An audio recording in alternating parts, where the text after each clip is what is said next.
जिल्ह्यामध्ये मानाच्या गणपतींच्या विसर्जन मिरवणुका केव्हाच सुरू झाल्या। यंदा लवकरात लवकर विसर्जन मिरवणुका संपवाव्या असं आवाहन पुणे पोलीस आयुक्तांनी आणि प्रशासनाने पुण्यातल्या सर्व सार्वजनिक गणेशोत्सव मंडळांना केलं होतं। देवी पुण्यातल्या गणेश विसर्जन मिरवणुका म्हणजे वातावरण आपल्याला या ठिकाणी या लहानग्यांकडनं पाहायला मिळतोय।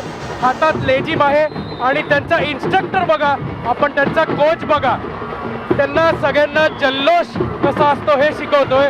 आपण जर बघितलं तर अतिशय लहान लहान ही मुलं आहेत, हातात लेझीम आहे, इकडे हळगी आहे, संबळ आहे, अशा पारंपरिक वाद्य जे आहेत ते या ठिकाणी आपल्याला वाजवतानाचं चित्र या ठिकाणी पाहायला मिळतंय।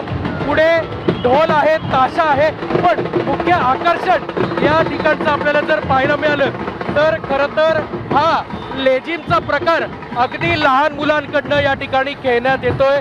अतिशय शिस्तबद्ध तालबद्ध हा सगळा लेझीम खेळ जो आहे तो या बेलबाग चौकातनं आपल्याला मानाच्या गणपतीच्या विसर्जन मिरवणुकीमध्ये आपल्याला पाहायला मिळतो आहे।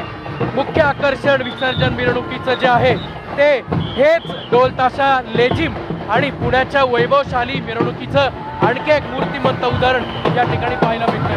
कॅमेरामन आदर्श टक्केसह अक्षय बडवे, साम टीव्ही न्यूज, पुणे।